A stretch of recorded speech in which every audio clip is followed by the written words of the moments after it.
હું ગીજુભાઈ બલદાણિયા, સરપંચના પ્રતિનિધિ, બોરડી ગ્રામ પંચાયત.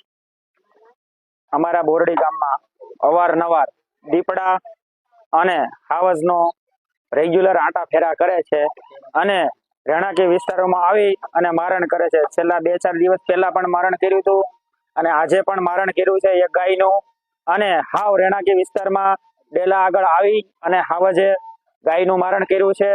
તો મારી ગામના પ્રતિનિધિ તરીકે, સરપંચના પ્રતિનિધિ તરીકે ફોરેસ્ટ ડિપાર્ટમેન્ટને વિનંતી છે કે જે અમારા રહેણાંકી વિસ્તારોમાં આ જે જંગલી જાનવરના આંટા ફેરા છે એ તમે એને ટ્રેકિંગ કરી અને જે ગ્રામ્ય વિસ્તારોમાં ન આવે એવું કરો.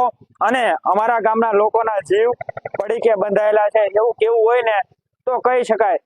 કારણ કે રાતે ક્યારે શેરીમાં રહેણાંકી વિસ્તારમાં ક્યારે હાવજ કે દીપડા હામાં મળી જાય એનું કાંઈ નક્કી નથી હોતું.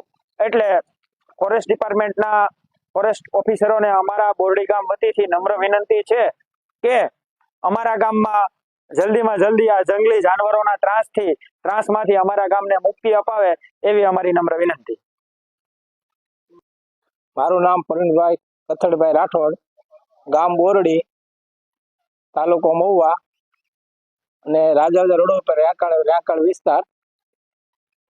ત્યાં આજે રાત્રે સિંહ આવેલ રાતે અમે જોયો અને ત્યાર પછી રાત્રે અમે સુઈ ગયા. પછી રાત્રે એને મારણ કર્યું છે ગાયનું ને અમારા ડેલાની આગળ જ થઈ.